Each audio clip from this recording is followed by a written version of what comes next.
He stood in court like the verdict had already favored him. Custom suit, silent smirk, and the posture of a man who thought silence was surrender. She walked in alone. No entourage, no gloss, no fear.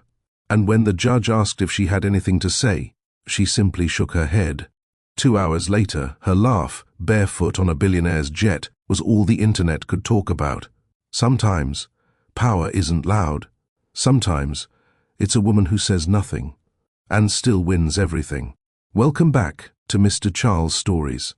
This is where dignity outlasts damage, and true strength doesn't always make noise. If you've ever stayed quiet when the world wanted you to scream, this story will stay with you. If silence ever saved your peace, hit that like button now. If someone tried to define your worth by their narrative, don't scroll away. You're home here. Let's begin. The gallery was nearly full. Press, investors, 2 podcast hosts, a few former classmates of Darren Vale, now there to witness what they expected to be a clean-cut legal win. At the center stood Darren, one of Los Angeles' most prominent tech investors. His eyes already scanning the crowd, confident, calculating. Mara Quinlan stood just behind him, his assistant-turned-partner, flawless in tailored, beige, holding a folded statement Darren would soon deliver to the court. Then she walked in, Celine Ardell. Her entrance wasn't grand. In fact, most people didn't even notice at first. She wore no designer logo, no statement heels, no perfume cloud behind her. But as she passed row by row, people turned. There was something different about her, not defeated, not destroyed. Still, the kind of stillness you'd see in women who had already survived their worst moment, and knew the courtroom wasn't it. She sat, alone. No legal team, no emotional support friend, no family, only her. And that navy blue dress that didn't try to impress. Darren looked over his shoulder once. She didn't meet his eyes. He smirked anyway, whispered something to Mara, but his foot tapped. 1, 2, pause. Then again, Celine caught it. It wasn't nerves. It was habit. Darren hated silence unless he controlled it. She once told him years ago, on their 3rd date, that she found power in silence. He called it poetic, then married her, then drowned her out. The judge entered. Everyone rose. Darren straightened his spine. Celine blinked once and followed suit. No one knew that 5 years ago he proposed to her on the balcony of her old apartment, holding a yellow legal pad with a list of 20 reasons they balanced each other. She was calm. He was sharp. She believed in people. He believed in plans. She read fiction. He made contracts. It worked, until he stopped listening. Darren's legal team spoke first, a well-crafted narrative about the amicable nature of the separation, that Celine had been offered fair terms, that she wished to keep things private, that the couple had simply grown apart. He described her as deeply respectable and thanked her for her discretion. Celine didn't flinch, because it wasn't respect, it was branding. Miss Ardell, the judge said calmly, do you have anything you wish to state? The room quieted. Even Darren's tapping stopped. Celine stood. She didn't clear her throat, didn't shuffle papers, didn't look for approval. She simply held the judge's gaze, nodded once, and shook her head, no. The judge raised a brow.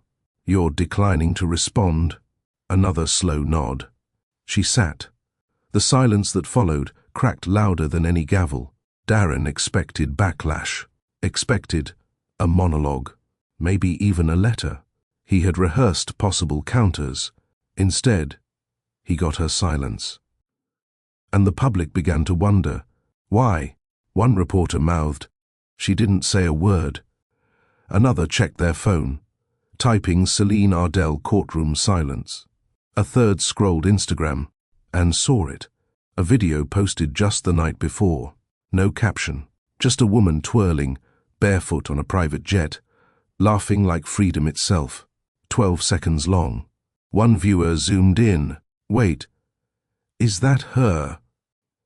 By the time the hearing adjourned, the video had hit 1 million views.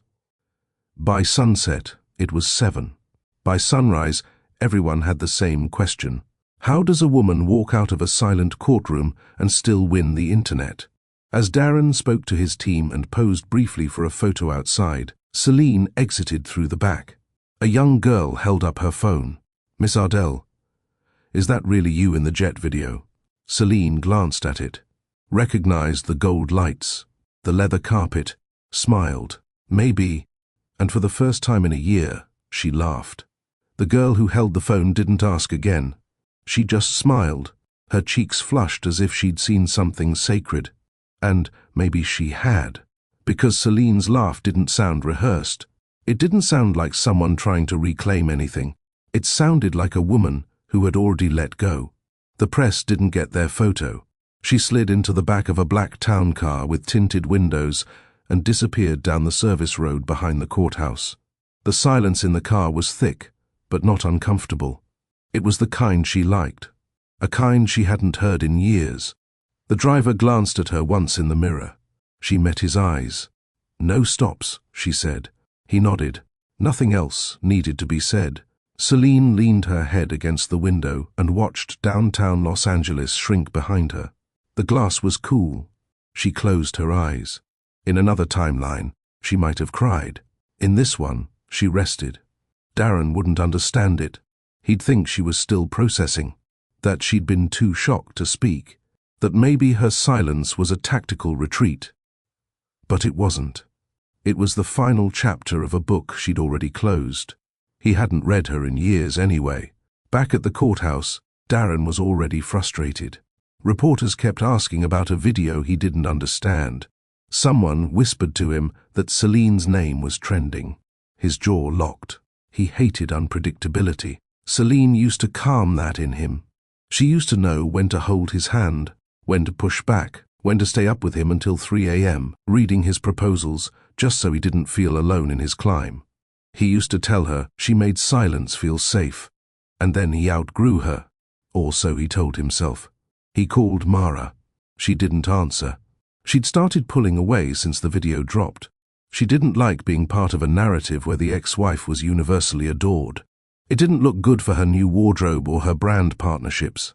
Darren looked at his phone again. Still no reply from Celine. His text from the night before remained unread. You could have told them the truth. But the truth had already gone viral. That night, Celine sat on the floor of her loft in Los Feliz, barefoot, with a mug of ginger tea and 2 candles lit in opposite corners of the room. She didn't like bright light at night. She liked shadows and flickers. It reminded her of campfires and paperback novels, safe spaces. The loft was quiet. No staff, no security, just wide windows and a breeze that moved through without resistance. She was no longer a wife, no longer Mrs. Vale, but she was still Celine Ardell. And that meant something again. The door buzzed once. She already knew who it was.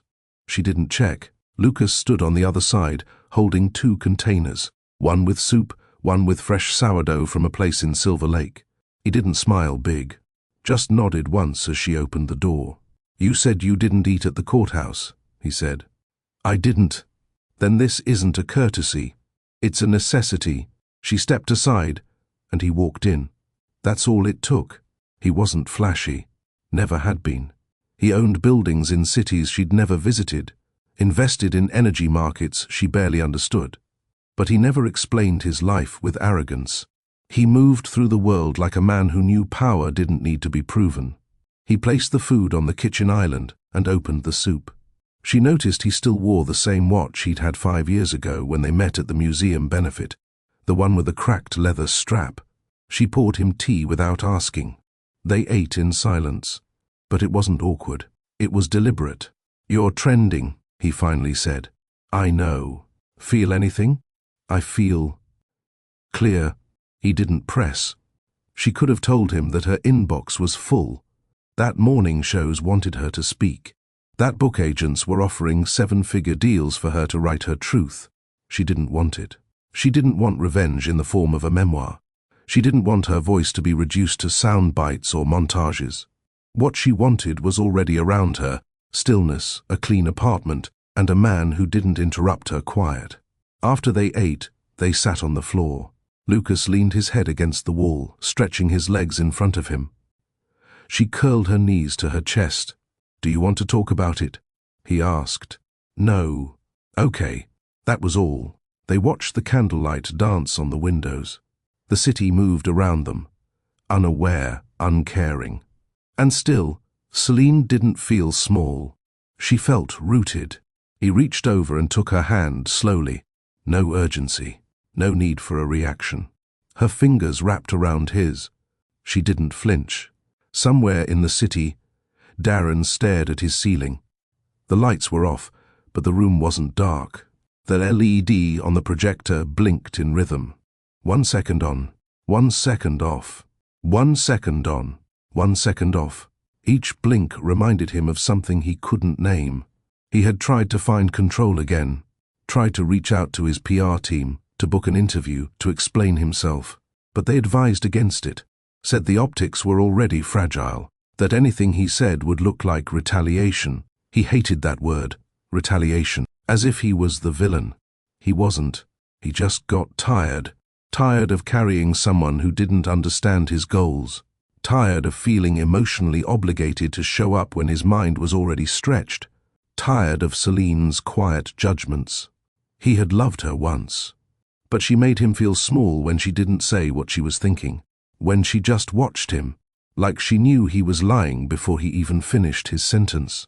Now the whole world looked at him like that. 1 second on, 1 second off. And he knew, somewhere in his mind, that she hadn't said a single word. But they still chose her. Lucas left the loft around midnight. No kiss, just a long look. "I'll see you soon," he said. "Drive safe," she replied.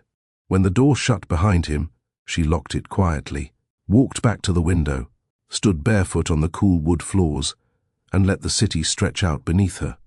Tomorrow would come. The noise would rise again. But tonight? Tonight was hers. She wasn't going to explain the jet video. She wasn't going to speak on behalf of anyone else's assumptions. Because the truth was simple. She laughed that day because she was finally light enough to do it. No weight of performance, no scripted strength. Just air, just her, just freedom. And the world heard it, without needing subtitles. Have you ever stayed quiet? Not because you were weak, but because you were already done. If that silence ever protected your peace, type "I chose quiet" in the comments.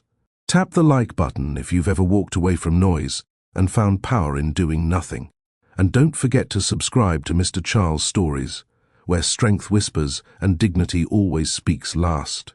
Celine didn't sleep through the night, but she wasn't restless either. She lay in bed, watching the ceiling, her fingers gently grazing the linen sheets she had picked out herself. Soft grey, cool to the skin. No one had told her they looked elegant. No one had to. She liked them. That was enough. The clock blinked 3:47 a.m. She blinked back. And for the first time in a long time, there was no weight on her chest.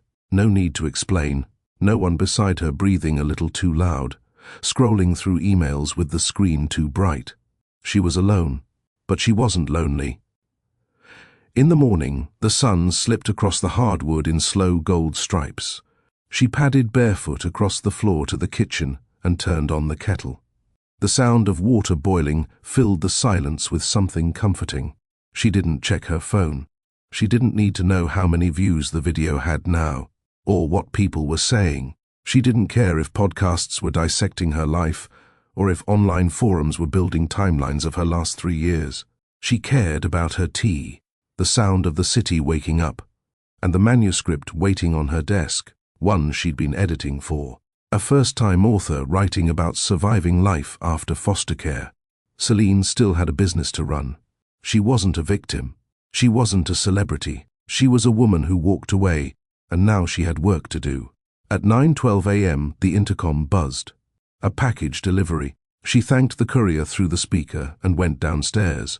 A pale green box sat on the lobby table. No name.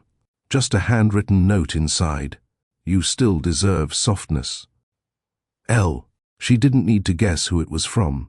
She lifted the lid and found a stack of hand-bound journals made from recycled pages, the kind she liked. No lines, thick pages, uneven edges. Celine held them like they were something sacred, and in a way they were. By 11, she was already at her desk, hair pinned back, reading through character notes and circling overused adjectives in red. She never edited with judgment, only curiosity. Why did she use this word 4 times in one paragraph? She murmured aloud. No one answered, and that was fine. There was peace in self-dialogue when no one was trying to interrupt it with strategy or spin. A chime on her laptop reminded her of a video call scheduled for noon.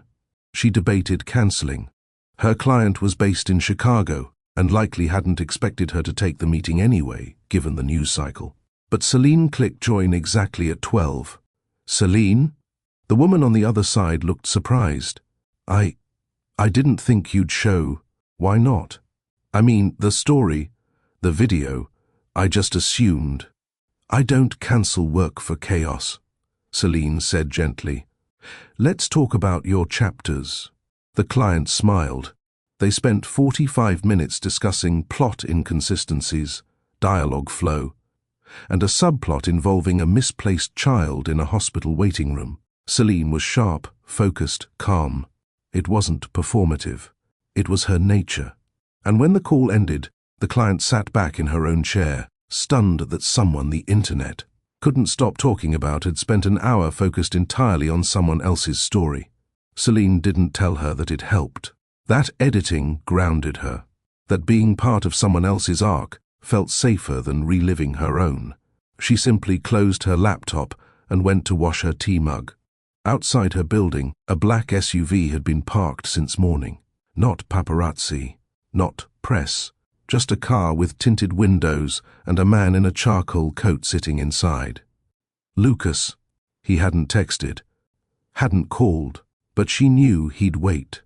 At 4:06, she stepped out of the building, hair still pinned, scarf knotted tight around her neck. No sunglasses, no mask. She walked to the car like it wasn't a surprise. He opened the door before she reached it. Drive? She nodded. They didn't say where. He didn't need to ask. They drove east, past Echo Park, then south through empty industrial roads where warehouses gave way to quiet. Do you remember this route? He asked finally. She looked out the window. The bridge coming up. Yeah, 5 years ago. That art installation with the burning piano. He smiled.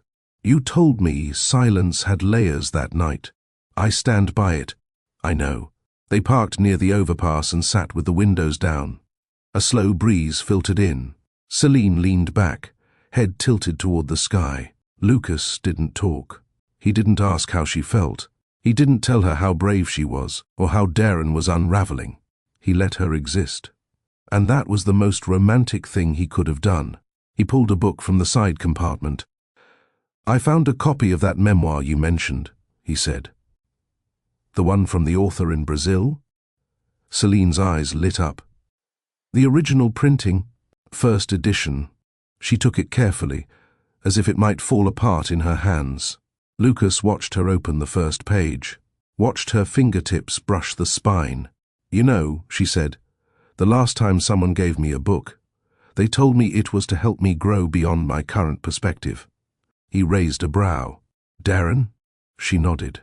What's this one for? Lucas shrugged. To remind you, you never needed fixing. She looked down at the book again, held it against her chest. For once, she didn't have words, and that was okay. They drove back at sunset. The city looked different, not because it had changed, but because she had. The skyline wasn't a reminder of all she had lost. It was a reminder that she could breathe again. The loft smelled like eucalyptus when she opened the door. She'd left the oil diffuser running. Lucas followed her in, silent as always, setting the book down on her desk like it belonged there. She turned to him, finally. You want to stay for dinner? I brought soup again. She smiled. They didn't cook. They didn't dress up. They ate on the floor again, back against the couch, knees almost touching. She didn't tell him thank you. She didn't need to. Some people don't show up with fanfare. They show up with presence. And in a world that always asked her to explain herself, Lucas Stray never once asked her to justify her stillness. He matched it. And sometimes, that's the only way you know it's real. It rained the next morning. Soft, measured rainfall that tapped gently against the wide glass windows of Celine's loft. She didn't open the curtains. She liked the dimness, the slow shadows that stretched across the shelves, painting everything in tones of calm. Lucas was still there. He had slept on the couch, his coat draped over him like a blanket, shoes placed neatly by the leg. Celine stepped quietly into the kitchen, careful not to wake him, and poured water into the kettle. The scent of early jasmine tea filled the space. She moved with precision. Boil. Steep. Pour. No rush. No noise. Lucas stirred around the time she opened the window slightly to let. The scent of rain mixed with the eucalyptus from the night before. "You always move like the day hasn't started yet," he murmured. She turned, surprised he was awake. "I like slow starts." He sat up, stretched, and reached for his shoes without speaking further. But before he slipped them on, he paused. "Do you miss him?"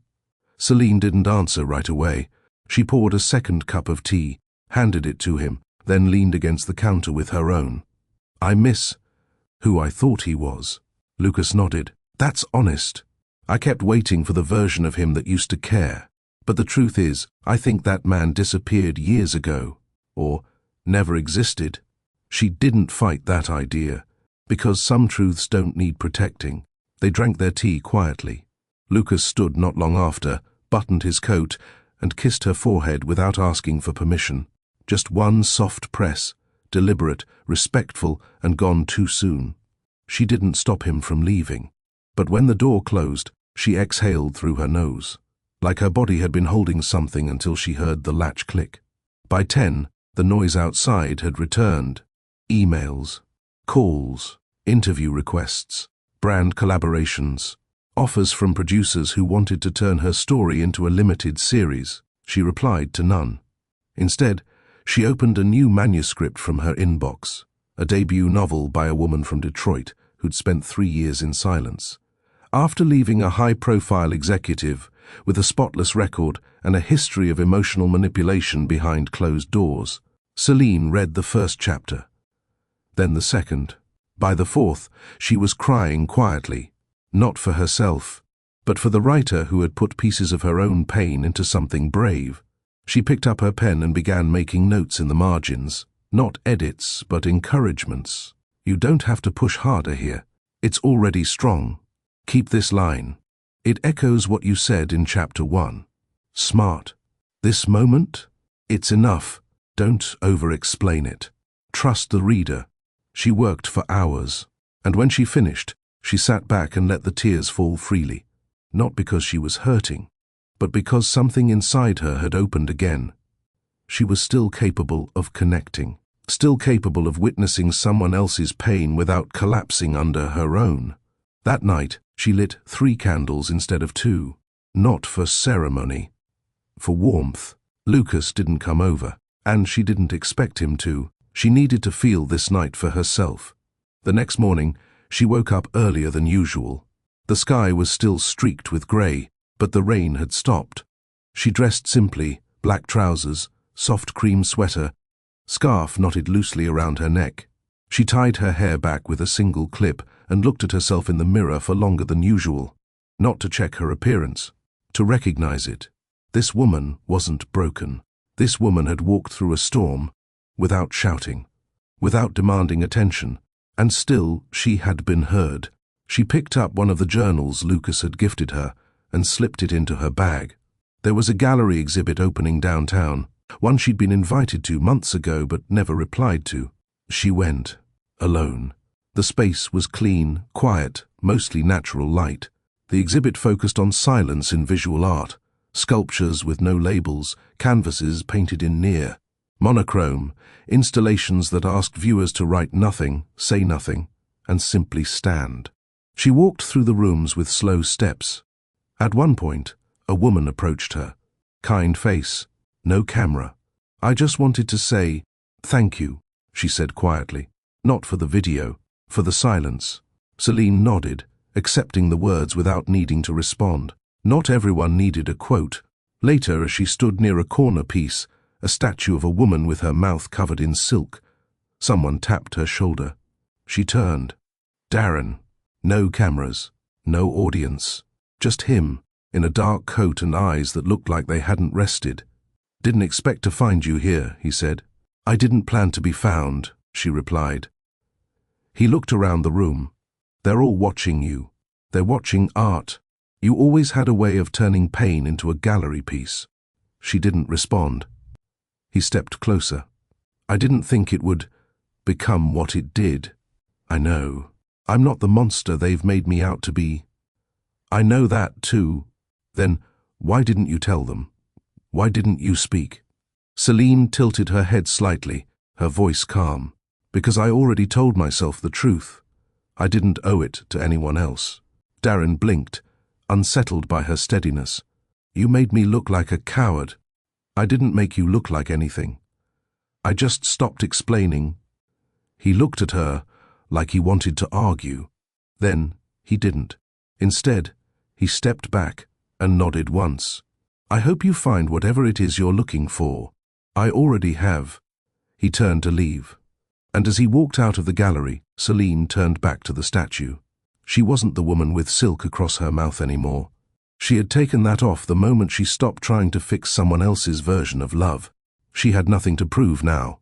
When she got home that evening, she opened the journal from her bag. Wrote one line.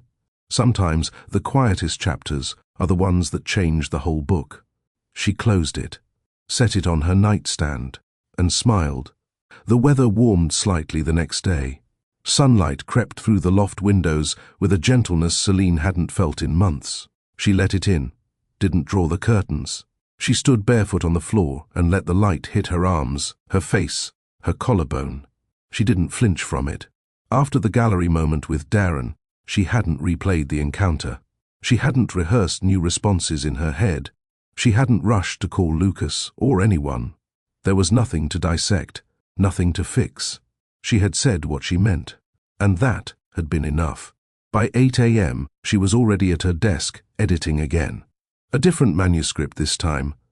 One by a retired teacher writing about the quiet fallout of caregiving. Not dramatic, just honest. Celine liked stories that didn't scream for attention. She circled a paragraph where the author had tried to justify her exhaustion with statistics. Celine wrote gently in the margin, "You don't need numbers to validate your burnout. The truth is already visible." She sat back for a moment, eyes scanning her studio. It was filled with things that meant something. A pressed flower between two sheets of glass. A framed rejection letter from her first novel submission, signed with encouragement. A Polaroid of her mother holding a cup of coffee in a winter coat, smiling like she knew something no one else did. Celine didn't need noise. She needed meaning. By mid-morning, she heard her phone buzz. Not from across the room, not in a dramatic way. Just once, a name appeared. Lucas. She smiled before answering. "You're early," she said. "I was hoping you'd say that like it was a good thing." "It is. I'm 2 blocks away." "Coffee?" "Yes." He didn't say more. She didn't need more. 15 minutes later, she stepped outside. Lucas was leaning against his car, holding 2 cups, black lids, no logos. He handed her one, then looked at her scarf. "I like the green one from last week," he said casually. She raised an eyebrow. Noted. They walked without destination. The streets were alive again, but not overwhelming. A mother guided her toddler across the sidewalk. A fruit vendor restocked his crates. A man with silver headphones nodded to a rhythm only he could hear. Celine sipped her coffee and breathed deeply. Lucas noticed. "You're lighter." She nodded. "Seeing Darren again didn't pull you under?" "No," she said softly, "because I finally saw him clearly. Without the old lens." They walked in silence for another block. "I used to think love meant always seeing the best in someone," she continued. "But real love, mature love, means seeing the whole person and choosing whether or not to stay." Lucas stopped walking. She turned to look at him. "I see the whole you," he said. She didn't reply. She just stepped forward and kissed him, not out of impulse, but with clarity, the kind that didn't tremble. They stood on the corner for a while after that, talking about nothing and everything. Books, tea flavors, a new exhibit at the museum she wanted to visit.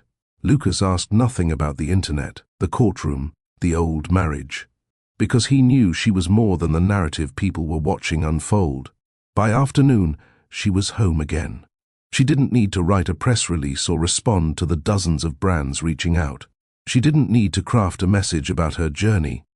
She just needed to reply to an email from a young author in Seattle who had thanked her for publishing her poem after 4 journals said no.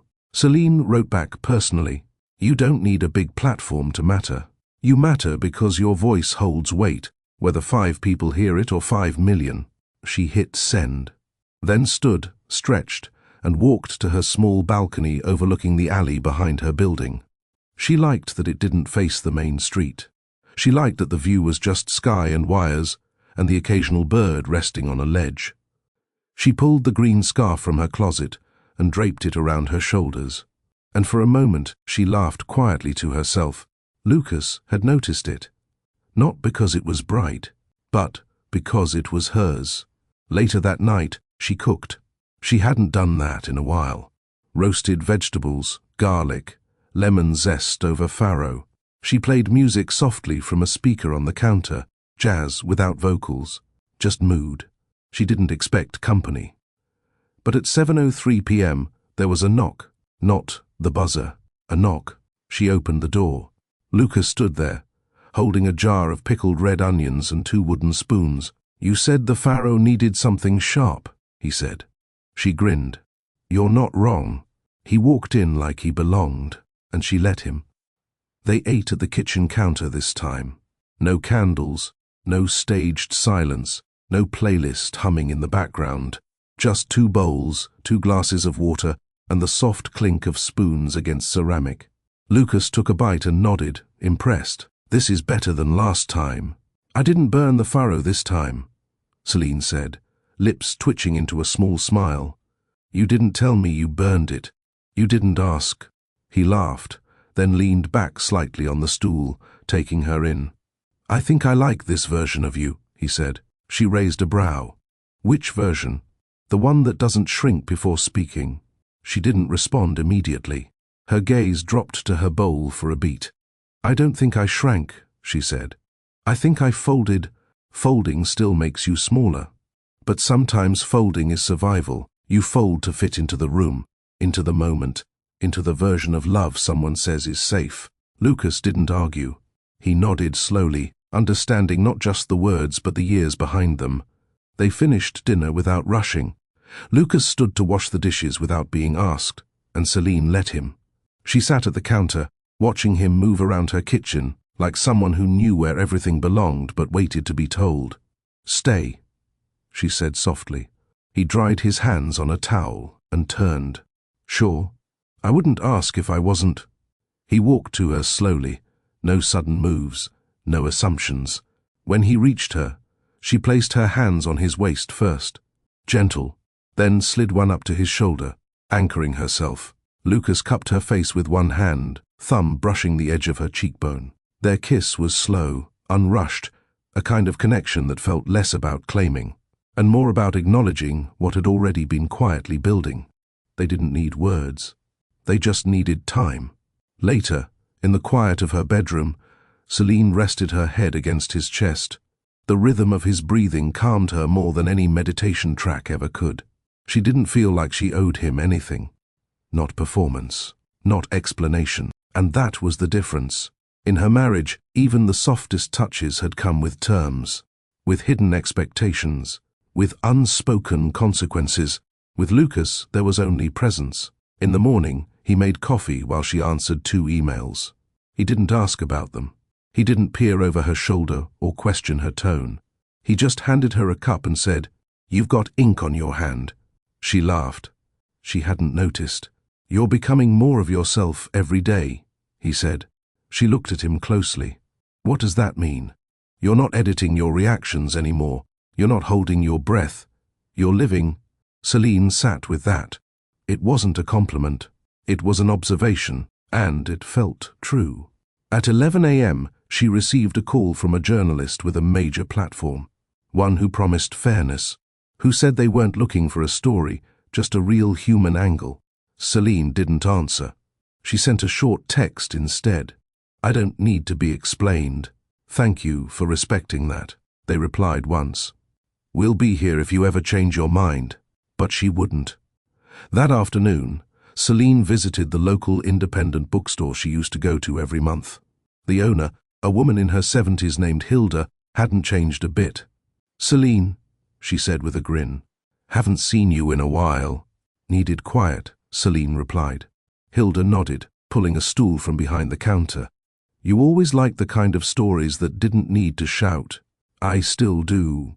She browsed the back section for nearly an hour, collecting 3 poetry collections and 1 rare short story anthology from a small press in Toronto. Before she left, Hilda stopped her. "I saw the clip," she said gently. Celine looked at her, ready to deflect. But Hilda simply added, "You looked free." Celine smiled. "I was." When she got home, Lucas had already left a note on her kitchen counter. "Dinner later this week? I owe you a burned version of this exact meal. I'll bring the smoke alarm." She laughed out loud, folded the note, tucked it into the spine of a book on her shelf. Not everything had to be spoken. Some things could live between pages. That evening, Celine curled up on her couch with one of the poetry books. The author wrote about grief as a room you redecorate slowly.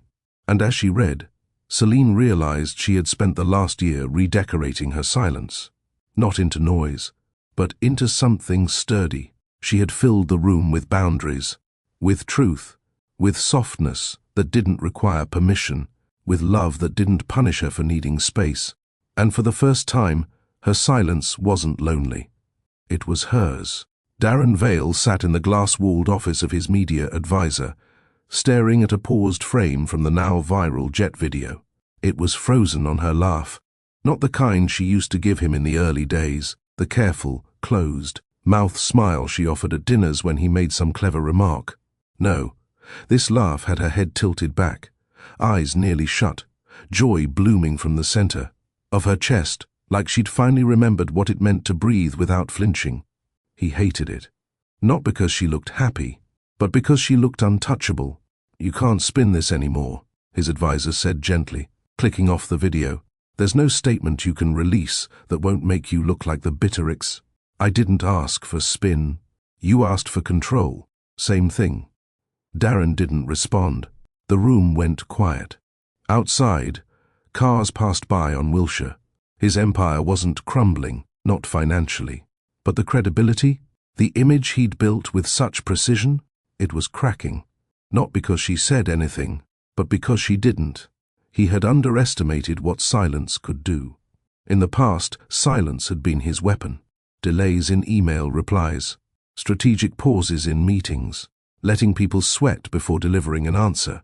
But Celine's silence wasn't calculated. It was dignified, and dignity couldn't be rebranded. He stood abruptly. "Cancel the profile feature with Chronicle. They already pulled out." Darren blinked. "What?" "They said they want to avoid the wrong kind of spotlight." He left without another word. In the elevator, his reflection stared back at him. Perfectly groomed, expensive, exhausted. He used to like this mirror.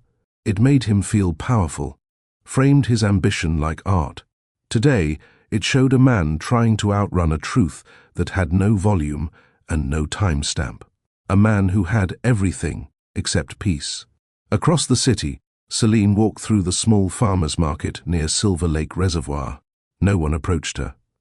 A few eyes lingered, but most let her move through the space without disruption. She liked it that way.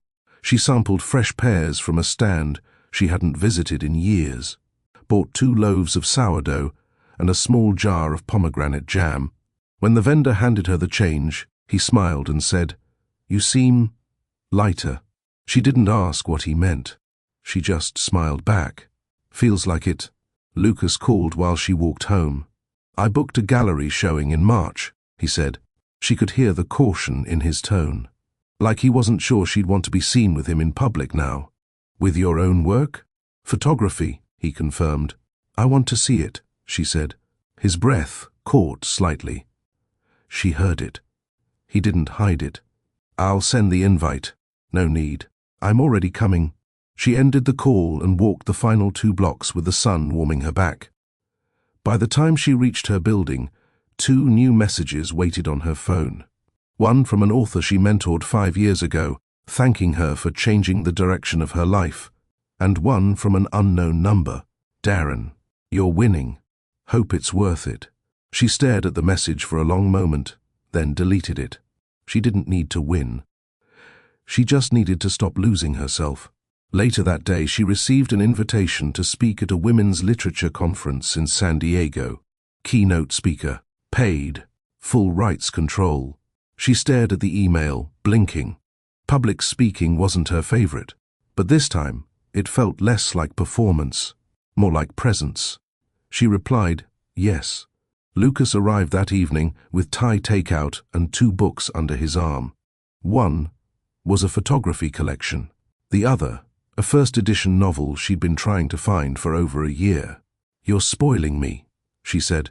You've been undersold too long, he replied. They didn't talk about Darren. They didn't need to. They spent the night discussing the lighting in Lucas's new photo series, the symbolism in forgotten staircases, the loneliness in abandoned chairs, and somewhere between dessert and the second glass of wine, Lucas touched her face with both hands and kissed her slow, like he knew she didn't belong to anyone anymore, not even her past. Celine let him hold her, not because she needed comfort, but because she chose him. When the night ended, they lay side by side, the city humming quietly outside. And for the first time in years, Celine didn't feel like her life was waiting to begin again. It already had. She arrived early to the literature conference in San Diego, not because she was nervous, but because she hated rushing. She always had. Darren used to tease her for it, calling her anxiously early. Lucas, on the other hand, had texted her that morning. Early is elegance. She wore navy slacks, a soft cream blouse, and no makeup, besides a warm lip tint. Her hair was tied loosely at the nape. She didn't try to dress for attention. She never had. Still, when she walked through the hotel lobby and into the conference wing, heads turned. It wasn't about fame. It was about peace. People recognized it on her. The moderator met her at the side of the stage, a younger woman, clearly flustered with last-minute notes and mic checks. I'm so honored you said yes, she gushed. We kept refreshing your inbox for days. Celine smiled, easy and kind. I wasn't ignoring. I was deciding. I hope it didn't feel like pressure. No. It felt like a chance to use silence the way I want to. The moderator paused, then nodded, like she understood. Ready whenever you are. Celine stepped onto the stage with no introduction. The room was full. Authors, editors, students, community leaders. She didn't hold a paper, didn't carry notes, just looked out at them, waited for the room to quiet. And when it did, she said, I'm not here to tell you my story. You've already heard it. A few chuckles, some nods. I'm here to remind you that your silence is not your failure. It is not your weakness. Sometimes, it's your refusal to play someone else's game. The room stilled again. Celine continued, steady and clear. There are people who will call you cold because you don't explain. There are people who will question your value because you left quietly. And there are people who will feel entitled to your breakdown because they missed the part where you were breaking. She paused. And I'm here to tell you, you don't owe them that moment. The audience held its breath. Celine closed her eyes once, opened them again. You get to write your own version, and if you do it well enough, it won't need a voiceover. They'll feel it in the silence between your sentences. No one clapped. Not immediately. It wasn't that kind of speech. It was the kind that needed a second to land. Then the applause came, loud, long, and honest. She stepped down without bowing, without taking a selfie, just walked backstage and found the quiet again.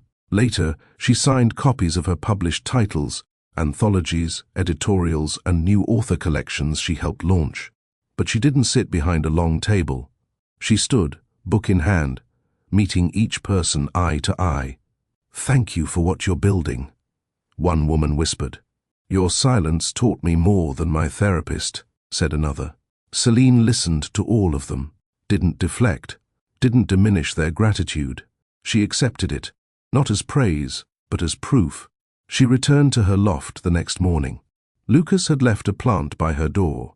No card, just a sticky note that read, "For your windowsill." Quiet company. She smiled, unlocked the door, and carried it inside. That afternoon, she received a letter, a real one, postmarked and handwritten in blue ink. The envelope had no return address. Inside, a single page. "You never raised your voice, and still, you changed the room. I don't like how you did it, but I respect it now." Celine read it once, then again. She didn't smile, didn't cry. She folded it and slid it into the back of one of her journals. Not to revisit it, not to preserve it, but because even closure has its place. Later that week, Lucas invited her to his studio for the first time. It was a converted warehouse space, white walls, soft light, canvases and photographs pinned neatly in rows. She walked through slowly. Each piece had its own silence. Still chairs, forgotten corners, shoes left near cracked windows. "Why do you photograph what's left behind?" she asked him. "Because stillness reveals what movement hides." She looked at him. "That's why I like your work. You're not just in it," he said. "You are it." She moved toward one canvas that hadn't been hung yet, a single black chair in the middle of an empty room. The caption scrawled in the corner. She stopped waiting. Celine touched the frame lightly. Lucas came beside her, their arms brushing. "I want to buy this one," she said softly. "It's yours. I mean it. Don't gift it to me. Let me honor it." He nodded, then pulled a folded receipt from his pocket and passed it to her. Already signed, already dated. She unfolded it. The price line read, "One life well lived." She looked up at him. "You planned that?" "I hoped for it." She didn't kiss him. She simply took his hand, held it tight, and whispered, "Then let's build it." Celine spent the next few weeks slowly rearranging her world, not with grand gestures or announcements. She didn't make a vision board, didn't take a reclaiming season trip to Europe. She started smaller. She changed the placement of her desk. It used to face the wall, neat and tucked. Now it faced the window, where sunlight could spill across her drafts and coffee cups. She swapped out the old office chair for one that didn't squeak every time she exhaled. She deleted folders she no longer needed, old contracts, duplicates of edited manuscripts she'd already published, notes from her last years with Darren that she'd kept, just in case. In case of what? She didn't know anymore, and she donated the last dress she wore to one of his company's galas. It had fit her body, but never her voice. Her days became full in a different way. Phone calls with authors, interviews she gave selectively, moments where she found herself writing again, not just editing. She hadn't realized how much she'd stopped creating, how much of herself she'd put on pause to manage someone else's tempo. Now, the music was hers. She wrote short stories that started without direction and ended with clarity. She found characters who didn't need to yell to be heard, women who moved through their pain without spectacle, who chose dignity over closure, who laughed on private jets without knowing someone had a camera running. Lucas continued to show up in quiet ways, never overwhelming, always consistent. They didn't need to see each other every day. When they did, it was natural. A slow dinner, a bookstore trip, a shared coffee, while working separately at opposite ends of her apartment. Celine found comfort in that kind of closeness, the kind that didn't ask for permission to breathe. One night while reading in bed, she looked up from the page and said, "I think I want to host a workshop." Lucas glanced up from the photo book in his lap. "For writers?" "Yes, specifically for women who've left something behind, a marriage, a job, a silence." He nodded slowly. "What would you call it?" She smiled. Margins. He grinned. Because that's where most of us write ourselves. Exactly. She opened a notebook and began jotting down ideas. Not for an empire, not for a movement, just for something real. A space, a room where people could sit, write, and not explain themselves. 3 days later, she emailed a few local venues, reached out to small networks, created a form, kept it all simple. Within 48 hours, the list had over 70 names, some with long bios, some with just one sentence. I need somewhere to speak quietly. Celine read that line twice. That was the whole message. She got it. The first workshop was scheduled for the following Saturday. 10 women. Folding chairs. Notebooks provided. No live stream. No media. Just paper and space. On the morning of the event, Celine arrived early, carrying a box of handmade journals and a basket of chamomile tea sachets. The venue was a community hall with wide windows and old wooden floors, the kind of place where stories wanted to live. Lucas showed up uninvited. He didn't speak. He just helped her move the chairs into a circle and kissed the top of her head before slipping out. By noon, they had started. The women came in one by one, some cautious, some eager. Most of them didn't introduce themselves by profession or relationship status. They said things like, "I stopped talking 6 months ago. I just got tired of justifying. I left and didn't pack my voice." Celine didn't ask for more. She handed them each a journal and simply said, "Write what doesn't ask for permission." For the next 2 hours, no one tried to lead. There were no writing prompts, no icebreakers, only silence, punctuated by pen strokes, page turns, and the sound of healing happening in real time. By the end, one woman stood and said, "I forgot what it felt like to be trusted with my own words." Another added, "I've never heard a room so quiet that wasn't filled with tension." Celine nodded. "That's because this silence doesn't punish. It protects." No one clapped. They just stood together for a moment, like something important had shifted. Then they left, quietly, one by one, some hugging, some just offering a nod of thanks. Celine stayed behind to clean up. She didn't rush. She moved the chairs back to their original spots, packed the unused journals, poured the last of the tea into a thermos. Lucas came back as the sky dimmed. "Good silence?" he asked. "The best kind." They walked out together. Later that night, as they sat in her living room, Lucas looked over and asked, "Do you miss being loud?" She thought about it, then shook her head. "I think I was only ever loud when I felt unseen." "You're seen now." "I know." She leaned her head on his shoulder and closed her eyes. And in that quiet, in that stillness, she knew she hadn't won because of a video. She hadn't risen because of public opinion. She had survived because she remembered who she was when no one was watching. And now that the world was looking, she still didn't need to explain. The second workshop filled up in under an hour. Celine hadn't even posted about it herself. A woman from the first gathering had shared her experience on a small community blog. No names, no drama. Just a paragraph about writing without being interrupted, about being heard, even in silence. That was all it took. Emails started flooding in, not asking for interviews, just for seats. Celine didn't change the format. Still 10 women. Still handwritten journals. Still tea. She turned down an offer from a national non-profit that offered to sponsor future workshops with branding alignment. She didn't want branding. She didn't want logos. She wanted the margins to stay clean. Lucas showed up again before the second workshop. Same role. No title. Helped with setup, kissed her once, left without needing thanks. After the group had left, Celine found a folded slip of paper on one of the empty chairs. No name, just a line in tight, slanted handwriting. "I used to think silence was punishment." Today, it felt like a room with the windows open. She pressed it into the back of her notebook. Another truth she didn't need to publicize. The next morning, she stood in her kitchen with the soft spring sun warming the countertop.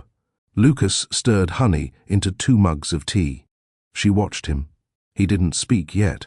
just moved in rhythm, one spoon, then the other, then setting both cups side by side. "You're good at this," she said. "At tea. At staying." He looked at her then, carefully. "Is that still surprising?" She nodded. "A little. Why?" "Because I used to believe staying was the same thing as control. I stayed in places where I felt small because I thought leaving meant failure." Lucas didn't speak. He just passed her a cup and waited. Celine sipped slowly before continuing. "Now I know the difference. Staying is beautiful when it's voluntary, when it doesn't cost your voice. I'd never ask you to pay with that." "I know," she said softly. That evening, they visited an old used bookstore tucked behind a row of cafes in Culver City. Lucas had discovered it years ago, but never told anyone about it. He said it was too special to spoil. "You're the first person I've brought here," he told her as he held the door. Celine stepped inside and immediately understood. Dusty paper smell. A strange calm between shelves. Sections labeled in handwritten signs. Books that forgave me. Poems that should have been longer. Stories that ended too soon. She grinned. They walked in separate directions, meeting occasionally in the aisles, each carrying a book they didn't explain. At one point, she found Lucas sitting on the floor with a stack of photography books, flipping through one with a bent spine. She sat beside him, leaning her shoulder into his without a word. They didn't rush to buy anything, didn't even check the time. When they eventually left, Celine held 3 books in her arms. Lucas had 4. They walked back to the car in silence, a different kind of silence than she used to endure. This one was full. Lucas dropped her off at home around 9. She didn't invite him in, not because she didn't want to, but because tonight her silence was meant to be hers. She curled up on the couch, pulled one of the books into her lap, and began reading. Her phone buzzed once. A photo from Lucas, a grainy image of the aisle she had sat in. Captioned, "My favorite chapter." She didn't reply, just saved it, and smiled. The next morning, a woman from the 3rd workshop sent her an email. Short, no fluff. "You made me remember what my voice sounds like. Not on paper, in my chest." Celine reread it 3 times, then opened her manuscript folder. Not someone else's, her own. She hadn't touched her personal writing in years. She hadn't believed she had anything new to say. But now, she started with the word return, not as a title, not as a theme, as a promise. That afternoon, she turned down another interview request.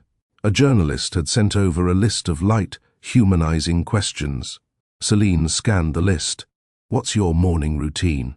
What would you say to your younger self? What's your relationship status now?" She didn't answer. Instead, she opened a blank journal, wrote across the top, "What I would say to a woman who's still explaining herself to be taken seriously." She didn't finish the entry yet, but she would. The next weekend, she and Lucas drove out of the city. No destination, just road. They stopped at a fruit stand off the highway, picked up peaches and a jar of apple, butter, then continued driving until the roads narrowed and the air smelled cleaner. They found a small hiking trail by chance, walked in soft conversation. At one point, Celine paused and looked out at the view. Rolling fields, low mountains, sky too wide to capture. Lucas stood behind her, hands in his pockets. "What are you thinking?" he asked. "That I never knew how much I needed open space." He nodded. "And now?" he asked. She turned to him, sunlight brushing her face. "Now I know I was never asking for too much. I was just asking the wrong people." He stepped forward, brushed a loose strand of hair from her cheek. "You never have to explain again. I won't."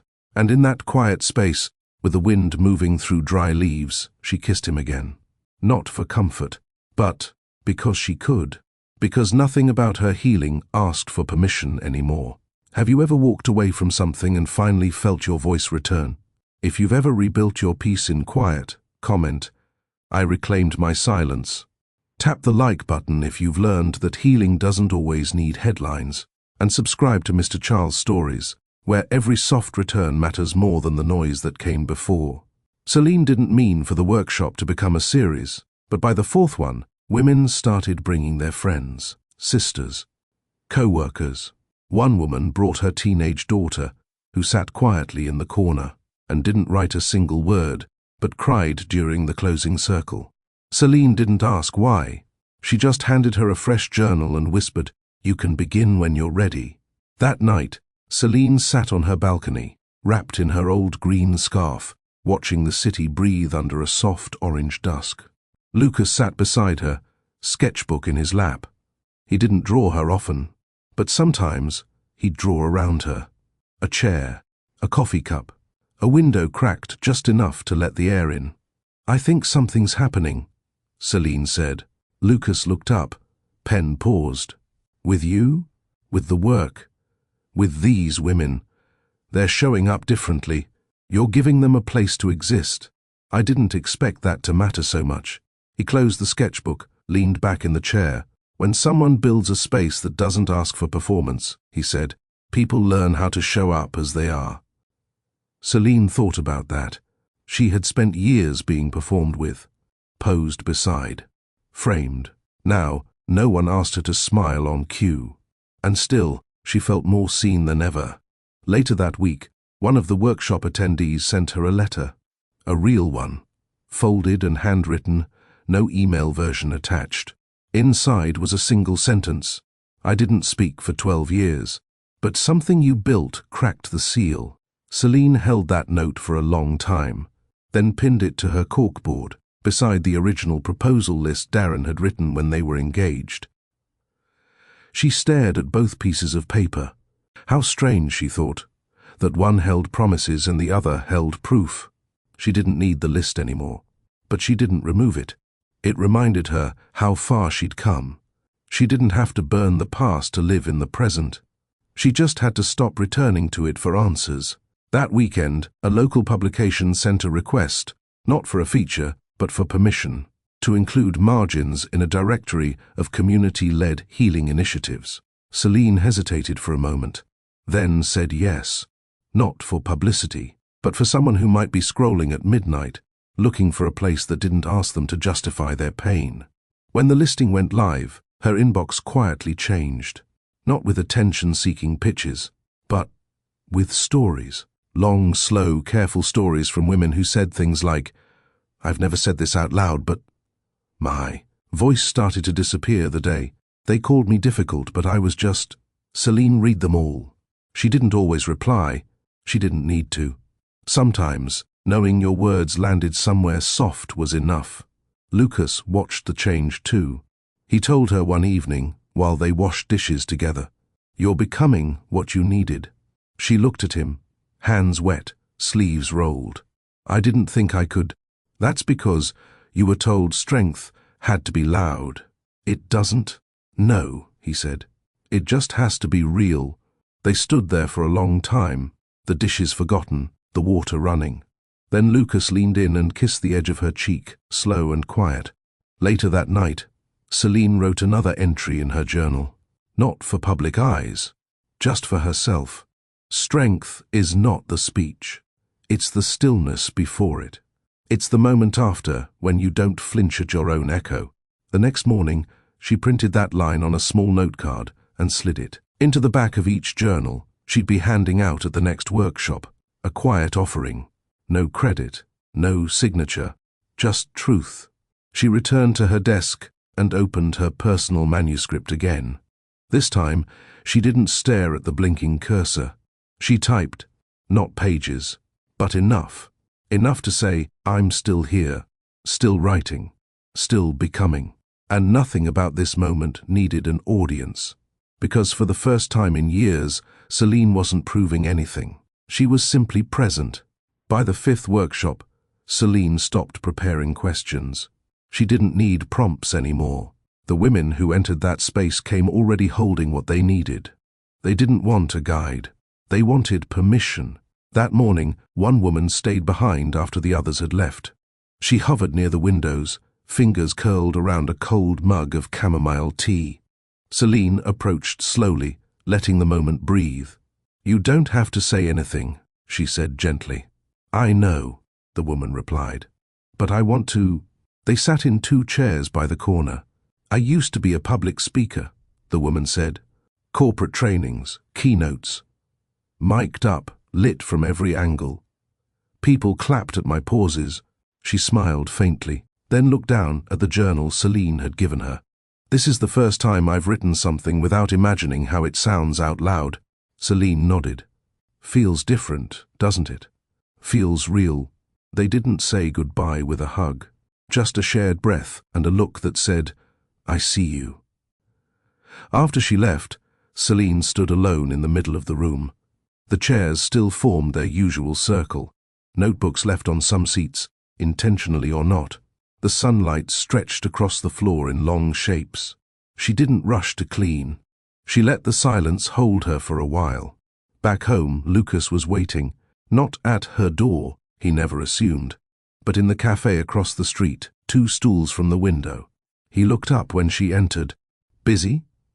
"No," she said. "Full." He slid a cup of warm cider toward her. "Sit." She did. They didn't need to debrief. They just watched the street move while they stayed still. A little after 7, Celine reached into her bag and pulled out a folder. "What's that?" Lucas asked. She passed it to him. He opened it slowly, pages of her own writing, printed and bound with a single black clip. "Yours?" She nodded. "It's not finished," she added. "It doesn't have to be. I think I want to share it." Lucas looked up, careful. "With who?" "Not the public," she said. "With the women who've come. Just them. A small print run. Nothing flashy. Just something honest." Lucas leaned back and exhaled. "I think they'll feel seen. That's all I want." The next morning, she reached out to a local printer. A family-owned press that didn't ask for logos or marketing plans. She told them what she needed. 75 copies. Simple. Matte cover. Unbranded. When they asked for a title, she paused. Then typed, "This is what I didn't say out loud." When the box arrived 4 days later, she didn't tear into it. She sat with it, ran her hand across the lid, then opened it slowly, like a gift she hadn't thought she deserved until now. Inside, the books were clean, plain, her words on white paper, untouched by headlines. She cried for the first time in weeks, not from grief, but relief. Lucas read the manuscript cover to cover that night. He didn't take notes, didn't annotate. When he finished, he didn't offer praise. He just held the copy in both hands and whispered, "Thank you for writing this." At the 6th workshop, Celine placed a book on each chair before the women arrived. She didn't say anything about them during the session. She didn't introduce it. When the women found them, they looked up with silent questions. Celine simply nodded. Some flipped through immediately. Some clutched it like a secret. At the end, one woman stood. "Is this yours?" she asked. "Yes. And you're giving it away?" "I'm giving it back," Celine said, "because most of these pages were born from stories that sound a lot like yours." The room went still, a stillness they had come to trust. "I've never been in a space where quiet is treated like a complete sentence," the woman said. "Now you have," Celine thought, "and you can build your own." That night, Celine opened her email to find a note from one of the earlier workshop guests. It was only 2 lines. "You were the first place I didn't have to edit myself. That silence made me feel whole." Celine stared at it for a long time, then opened a new document, titled it Margins, a handbook for quiet builders. She wasn't writing a self-help guide. She was writing instructions for anyone who wanted to host their own spaces, circles, gatherings that asked nothing but presence. Lucas read the title over her shoulder. "You ready to let it grow?" "Only if it stays small in spirit," she said. "No merch, no slogans, no voiceovers." He laughed. "Deal." She reached for his hand. Outside, the city buzzed, but inside the loft there was only room for what mattered. And Celine? She had finally learned the difference. The 7th workshop filled in minutes. Celine didn't announce it anywhere. She simply sent a quiet email to a short list, and within 10 minutes all 10 seats were gone. She kept the circle small on purpose. Not because she feared demand, but because expansion without intention felt like noise. Lucas understood. He was the only one who never suggested scaling, never asked about next steps, never used the word platform. He used words like feel, trust, and still. The morning of the 7th workshop, Celine arrived early, as always. She unpacked the journals, placed the teacups, and opened the windows just an inch wider than usual. It was warm that day. The air felt soft. She could feel it. Something had shifted. The women walked in like they already belonged there. They weren't tiptoeing into vulnerability anymore. They were choosing it. Some brought old journals, worn from daily scribbles. Some brought new ones they hadn't yet cracked open. One brought nothing, and that was okay too. Celine didn't teach. She didn't instruct. She welcomed. By the end of the session, a woman who had never spoken before stood. She held her journal tight to her chest. "My daughter left 3 years ago," she said. "And today was the first day I didn't feel like my grief made me unapproachable." No one spoke. They didn't need to. Someone reached out and held her hand. Celine looked around the room and felt it again. This wasn't her space anymore. It belonged to all of them. That evening, Lucas cooked. He didn't ask how the session went. He simply poured her a glass of chilled ginger water, placed a plate of roasted vegetables on the table, and let her sit in silence. After dinner, she handed him a small envelope. "What's this?" he asked. "An invitation." He opened it carefully. A single card, ivory, embossed, "The Gallery of Quiet." Featuring photography by Lucas Stray, curated and introduced by Celine Ardell. He looked up slowly. "I thought you said no titles." "I didn't give myself one." He laughed. "I want people to see what quiet looks like," she said. "Not hear it, not read it, just see it." Lucas nodded. "I'll do it if we keep it small, always." They booked a local space. Brick walls, no spotlights, just natural light and chairs that didn't all match. Celine wrote the captions for each photo, not descriptions, just single lines. The photo of the cracked window read, "The air always found a way in." The empty chair, "She didn't come back, but her breath still lives here." A photo of her hands, slightly blurred. Healing isn't always photogenic. The opening night had no speech, no podium. People wandered the gallery in silence. Celine stood in a corner and watched as strangers paused longer than expected in front of each image. Some cried. Some smiled. Some just closed their eyes for a second, like the photo had said something out loud. Lucas joined her near the last frame.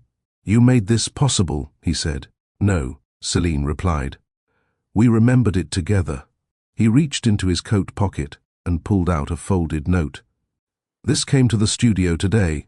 She opened it. Inside, a brief message in uneven handwriting. "I walked away from my husband last night. Your image gave me permission. The one of the open door." Celine stared at it, then folded it slowly and placed it in her bag. Later that night, she sat at her desk alone, writing by lamplight. Not for a workshop, not for a gallery, just for herself. She wrote a line and underlined it twice. "Let your quiet move loud things." She didn't know what the next workshop would bring. She didn't care how many signed up. All she knew was this: she wasn't building a brand. She was building a room, and everyone who entered it left taller. 3 weeks passed before she scheduled another workshop, not because demand slowed. It hadn't. If anything, more requests poured in than ever. But Celine didn't want momentum to make the decision for her. She needed space between the work. She didn't want the rooms to feel transactional. She wanted each one to matter. In those 3 weeks, she wrote more of her manuscript. Not every day, but more often. She let the story reveal itself instead of forcing structure. She also met with a few small presses, ones that respected her boundaries and didn't speak in metrics. One editor asked if she planned to go wide. "No," Celine said plainly. "I'm not trying to reach everyone. I'm trying to stay honest." He blinked, then smiled. "That's the rarest kind of reach." She left the meeting with no contract signed, and no regrets. That afternoon, she stopped at a local florist and bought herself a single stem of yellow ranunculus. She placed it in a glass near her desk and returned to writing. Lucas came over that evening with paint on his hands. "I started something new," he said. She didn't ask what. Instead, she handed him a warm towel and poured him tea. He cleaned his hands, then kissed hers. "I like the yellow," he said, nodding at the flower. "Feels like softness with a spine." He smiled. "So, like you." They spent the night reading on opposite ends of the couch. Lucas fell asleep before her, head tilted, mouth slightly parted. Celine watched him for a moment, then opened her notebook and wrote one line: "Love that doesn't crowd you will always feel like a home with windows." At the next workshop, she welcomed 2 women who had flown in from different states. They didn't ask for photos. They simply said thank you. One handed her a letter. Inside it read, "You showed me I don't have to narrate my healing for it to count." Celine added it to the others. She kept a small box now, wooden, unmarked. Inside were folded notes, torn journal entries, quotes left behind. She never reread them in one sitting, but sometimes she'd open the box late at night, pull one slip out, and hold it. Proof, not praise. A few days later, a major platform ran a headline. She went silent in court. Now her voice is changing women nationwide. Celine didn't react. She didn't post about it, didn't share. She didn't issue a quote. The piece wasn't cruel, but it wasn't careful either. They named the wrong reasons, framed her silence as accidental wisdom, made it sound like she had turned her pain into profit. They didn't understand. She wasn't selling healing. She was protecting it. That weekend, she received a letter in the mail. The handwriting was familiar.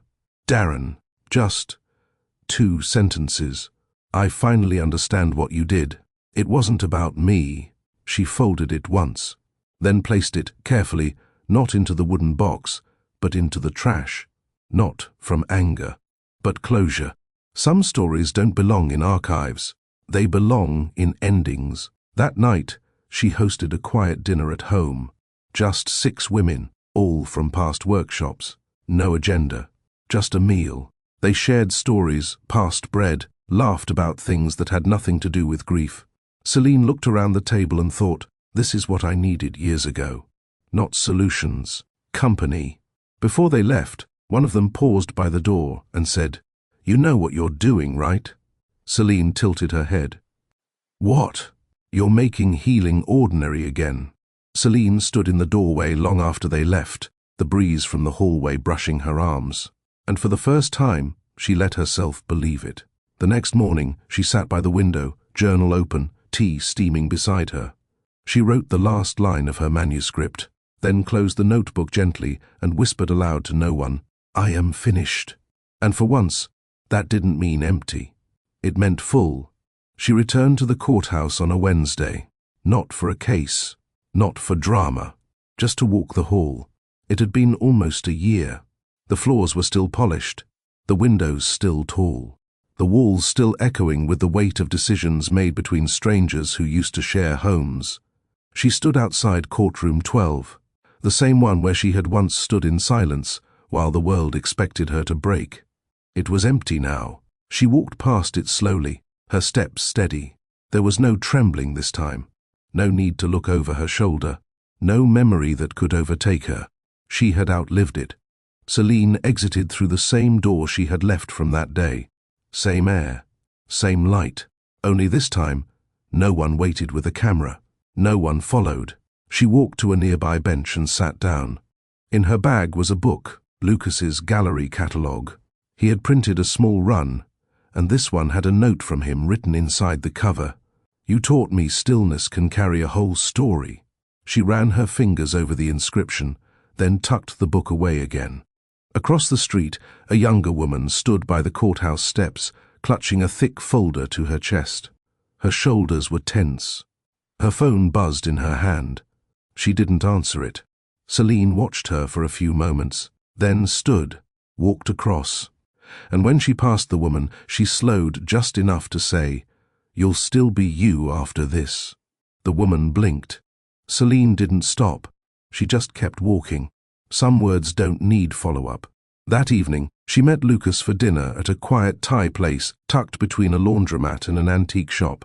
"You went back," he said gently. She nodded. How did it feel? Like the chapter is really closed. Lucas poured her water. "You always knew when to turn the page," he said. "No. I used to reread pain like it would give me new meaning.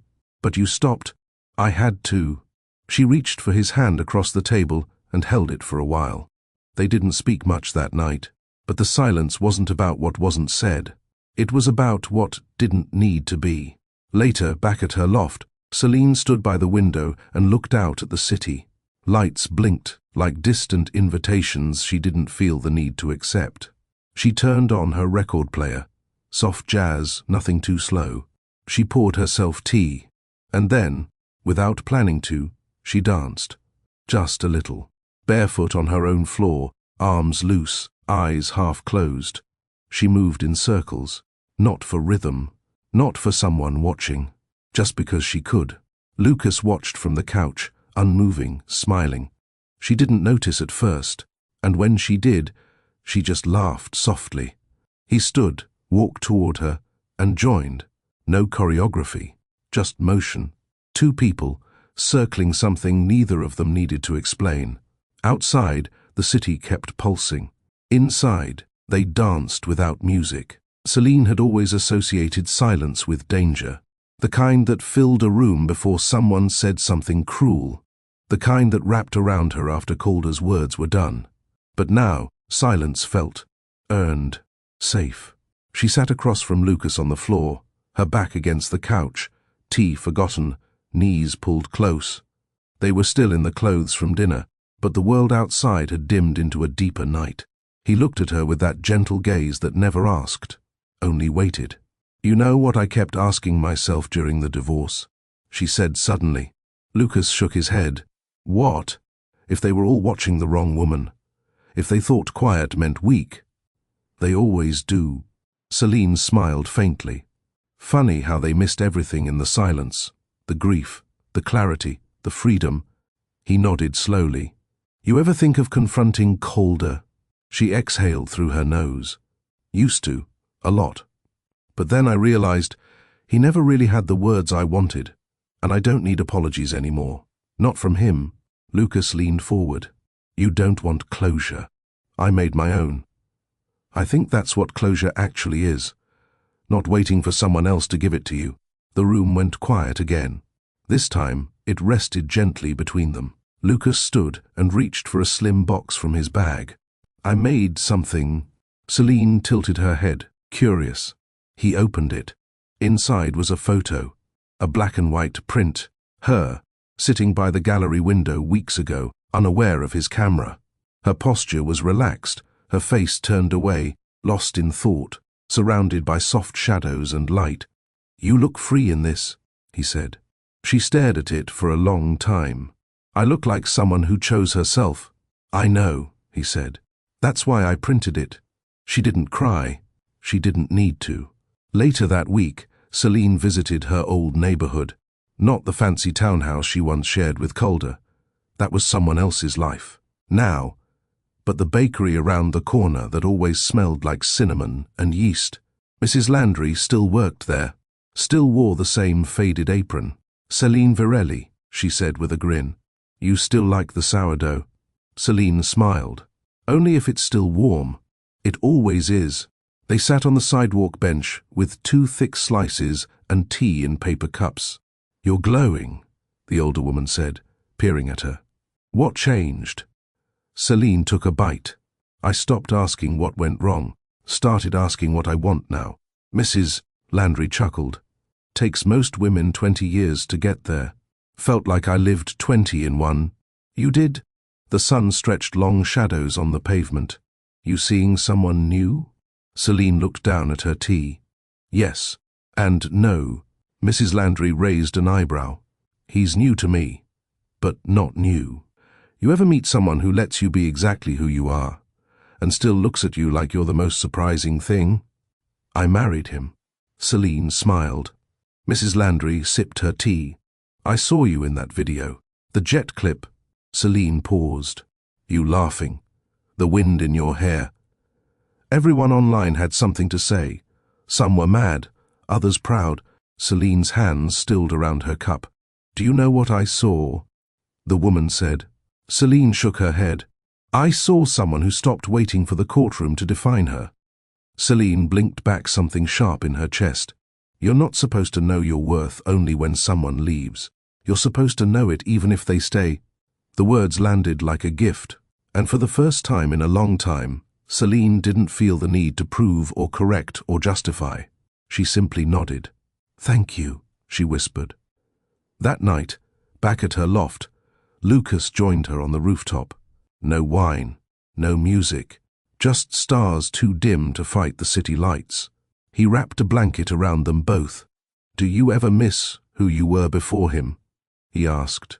Celine leaned her head against his shoulder. No, I miss who I thought I had to be to survive him. Lucas didn't respond. He didn't need to. They both knew that woman was gone, and the one who replaced her. She wasn't louder. She wasn't harder. She was clearer. She was still, and stillness, Celine had learned, could move everything. Calder stared at the photo on the front page. It was a freeze frame from the viral video. Celine, on the jet, laughing, carefree, surrounded by wind and light, and a man they couldn't quite identify. The headlines didn't name her. They didn't have to. Everyone knew who she was. He set the paper down and leaned back in the chair inside his office. The silence in the room didn't feel like Celine's. It felt worse, not deliberate, not dignified. It felt empty. Across from him, Warren, his publicist, sat frozen, unsure whether to speak. Say it, Calder muttered. Warren cleared his throat. The board wants you to pull back from media appearances, temporarily. Calder rubbed his jaw. Because my ex-wife is happy. Because your image depends on the story you told the world about her. And that story's unraveling. He laughed once, bitterly. You mean the story I sold? Warren didn't correct him.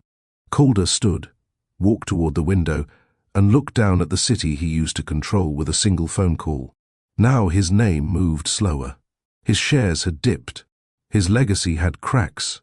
Not because Celine spoke, but because she didn't. And in that silence, people started seeing. He hadn't heard her voice in months. Not since the last court appearance. She hadn't begged. She hadn't raged. She hadn't cried.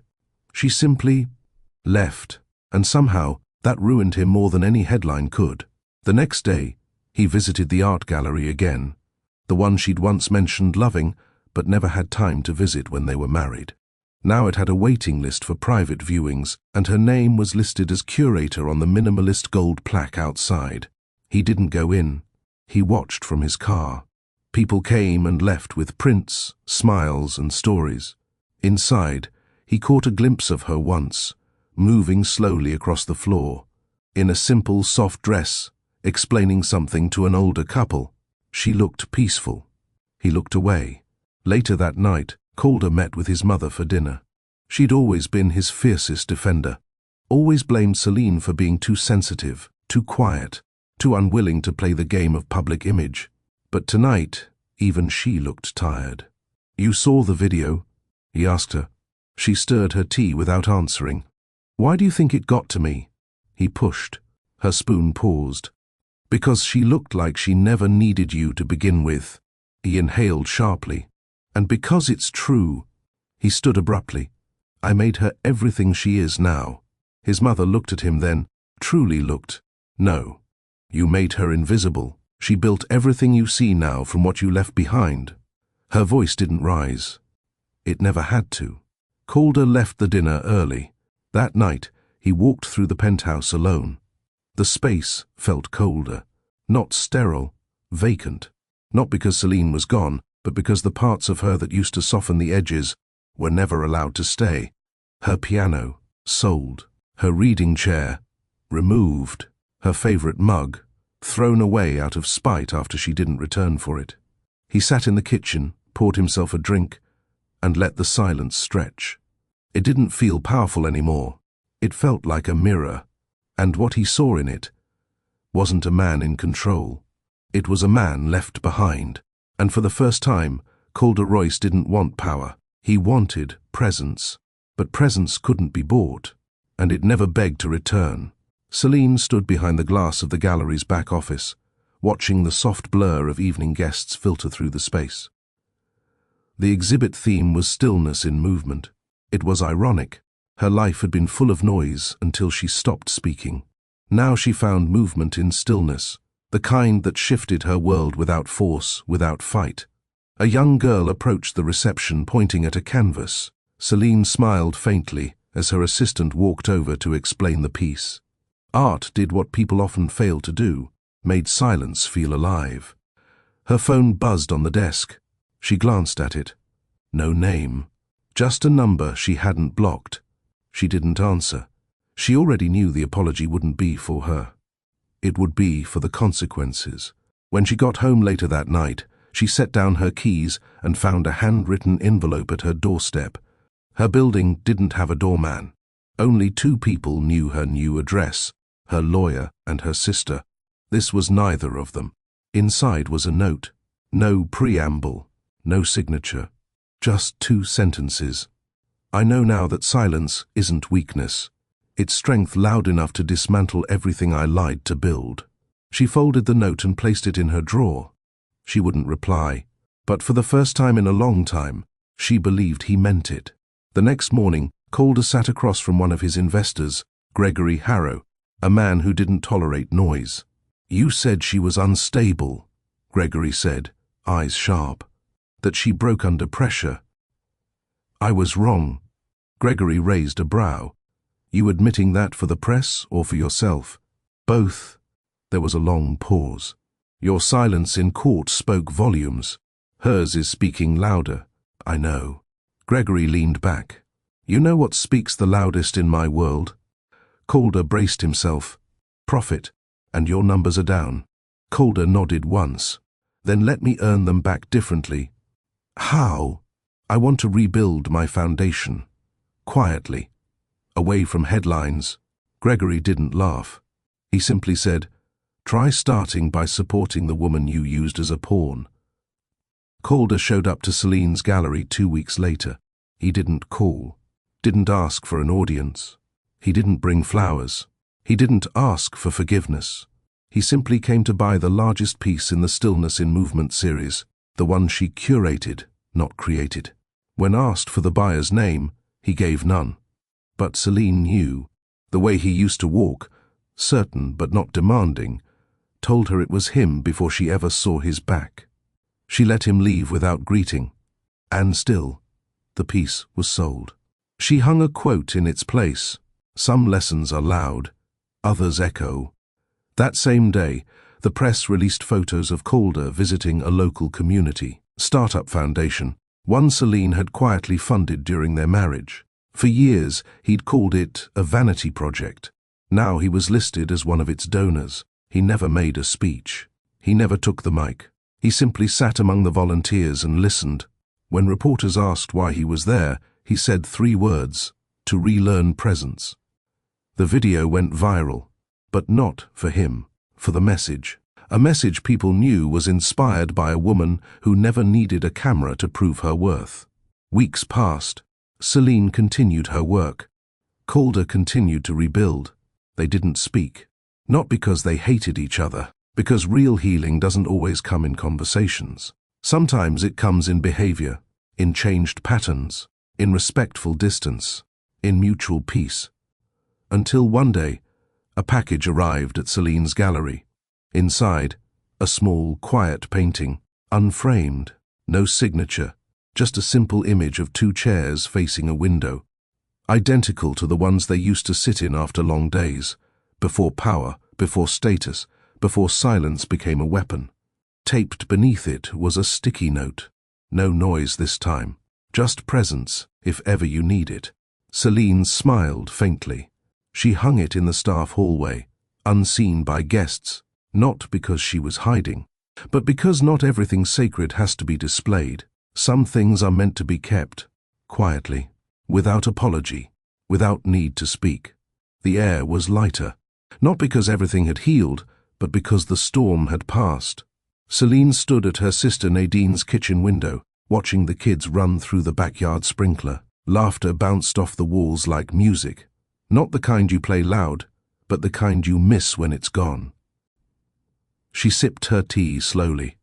Nadine leaned against the counter beside her. "You look like yourself again. I'm starting to feel like her. Did he call?"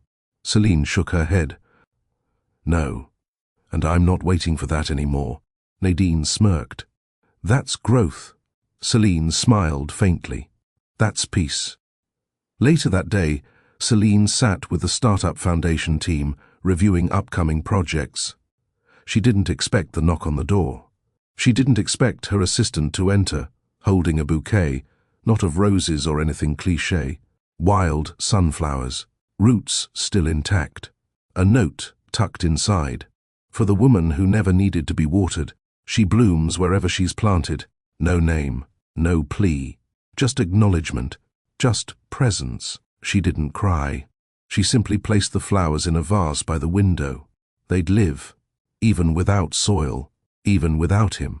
Calder spent the following weeks not trying to fix things, just trying to be better. He showed up where no one expected him, not to be seen, but to support. Local school drives, community food runs, workshops on mental health and conflict resolution. He didn't make it about redemption. He made it about contribution. When asked why the change, he said, "Because silence without change is manipulation. And I've been silent in all the wrong ways." His board didn't love the new version of him, but the people did. And for once, he stopped needing to choose. He started letting go of who he had to be for others, and started becoming someone who could sleep at night. One afternoon, he passed a bookstore downtown and stopped cold. In the window was a display titled, "Women Who Chose Peace." One of the books was co-authored by Celine. She'd written an essay, not about him, not by name, but about learning to leave. It was titled, "When Silence Isn't a Weapon, It's a Home." He bought 5 copies, one for himself, one for his mother, who had quietly supported Celine even through the divorce, one for his office shelf, not as a trophy, but as a reminder, one for the women's center he now funded anonymously, and one for the day he might sit beside Celine again, if the time ever came. Not to win her back, but to thank her for choosing dignity, for not breaking him when she could have. Celine's exhibit was reopening.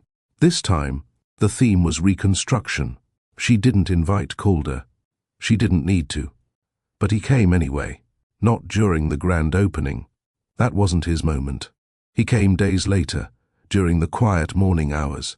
He walked the gallery alone. He took in each piece without a guide, no headlines, no camera, until he reached a small installation in the final room.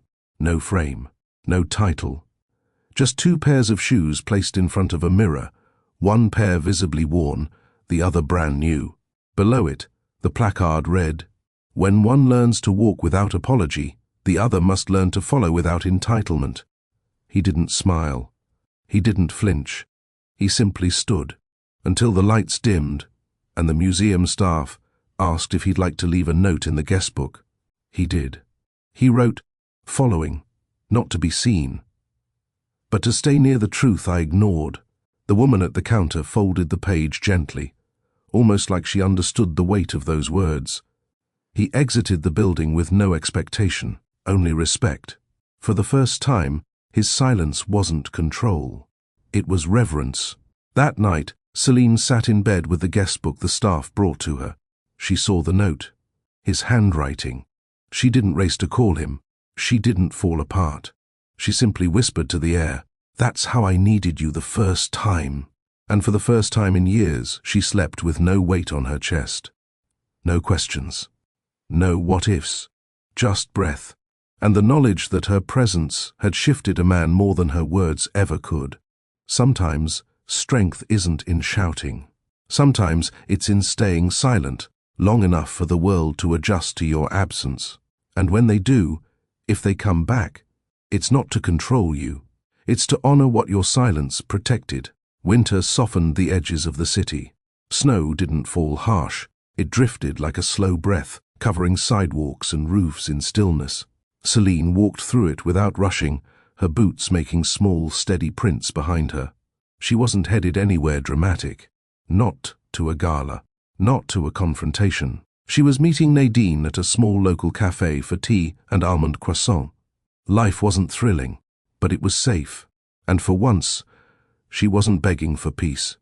She was living in it. Inside the cafe, warmth hugged her immediately. She slid into the corner booth, her scarf still dusted with snowflakes. Nadine waved from the counter. "Be right there." Celine smiled. She liked the normalcy of it, the way days now passed without crisis. Then, from the corner of her eye, she saw a familiar coat. Tailored, dark, hesitating by the entrance, colder. He hadn't seen her yet. He was placing an order, calm, alone, no entourage, no urgency. He looked quiet, not broken, not performing, just there. When his eyes finally met hers, he paused, then nodded, nothing more. He took his coffee to a table across the room, no attempt to join her, no display. Celine breathed in slowly. Nadine returned with the order. She followed her sister's gaze. "Do you want me to?" Celine shook her head. "Let him sit." Nadine raised an eyebrow. "Here?" "No, there. Let him sit in his silence." Half an hour passed. They didn't speak. They didn't need to. When she got up to leave, she walked past him. He stood. "Celine." She stopped. He didn't rush the words. "I don't want to fix what I broke. I know it's not about that anymore. I wanted you to know that your silence taught me more than my world ever did." She turned slowly. Her voice didn't tremble. "What did it teach you?" "That power without presence is nothing." She met his eyes. "And presence without respect is noise." He nodded. "I know." For a second, the world paused. Then she offered a small, unforced smile. "Take care, Calder. You too." She walked out. No tension, no tears. Outside, her phone buzzed, not with a headline or crisis, but with a message from a school principal thanking her for sponsoring a new literacy program. She replied, "Always happy to help," then looked up. Across the street, Calder remained seated, sipping his coffee, and the weight she once carried, she let it go. 2 months later, she received an invitation, not to a dinner, not to a second chance, to speak at a women's conference. The theme? Silence as strategy. She stood before hundreds. No grand gestures, no dramatic speech. She simply said, "I never raised my voice in court. I never exposed him in the media. I never dragged his name into my new beginning. Because sometimes silence isn't weakness. It's strategy. It's preservation. And it's a boundary no one can argue with." The room fell quiet, then erupted in applause, not because she destroyed him, but because she didn't need to. Back in her apartment that evening, Celine sat on the balcony. A letter rested beside her, unopened. He'd sent it the day before the conference. She didn't rush to read it. She let it sit. Eventually, she opened it. It was handwritten. "I know you owe me nothing. I don't want forgiveness as a gift. I only want you to know. I watched the video of you on that jet. You were laughing, not like someone escaped, like someone remembered how to exist. That laugh didn't hurt me. It reminded me what I ruined. And that pain, I needed it. Thank you for not returning the noise I once caused. I hear everything now." She folded the letter gently, placed it inside the drawer with no lock, no intention, just acknowledgement. She stepped back onto the balcony, not waiting for a future with him, not resenting the past, but fully rooted in the now. Because in the end, the viral video wasn't revenge, it was visibility. And Celine? She had always been her own story. He was just a chapter, a loud one, but not the final one. Some endings don't need sound. They don't need slamming doors or dramatic speeches. Sometimes they come wrapped in silence, steady, unshaken, and final. Celine Varelli never screamed for justice.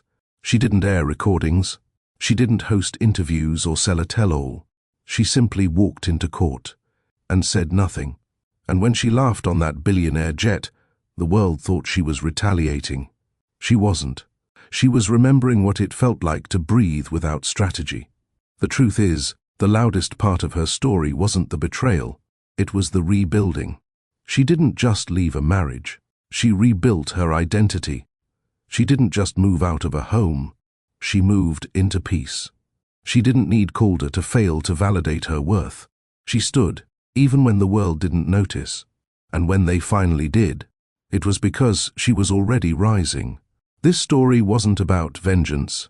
It was about power, real power, the kind that doesn't shout, the kind that doesn't require spotlight to be valid. Here are the lessons she left behind. Silence isn't always weakness. Sometimes it's the strongest boundary you can set. Love that costs your voice isn't love. It's negotiation disguised as devotion. You don't need public pity to rebuild. You need private clarity. Power built on performance crumbles when no one is watching. Dignity can't be snatched, only surrendered. And Celine never surrendered hers. So where does that leave Calder? He didn't spiral. He didn't beg. He didn't explode. He simply sat with the absence and learned something his money never taught him, that presence without understanding is performance. That loyalty isn't owned, it's earned daily. That real partnership doesn't require strategy, it requires attention. And by the time he learned those truths, the silence had already spoken. Now, maybe you're watching this because you've been quiet for too long. Or maybe you're on the other side, wondering why someone's silence stings more than their shouting ever did. Wherever you are, hear this. You are not powerless because you're quiet. You are not wrong for choosing peace. You are not invisible just because you stopped explaining yourself. And your story? It doesn't end in someone else's misunderstanding. It ends where your peace begins. Just like Celine's did. Have you ever walked away, not with a scream, but with stillness? If your strength ever looked like silence, type "my silence wasn't surrender" in the comments. Tap the like button if you've ever learned that walking away quietly is sometimes the loudest message of all. And subscribe to Mr. Charles Stories, where we tell stories that don't just entertain. They teach, they heal, and they remind you what dignity looks like when no one is clapping.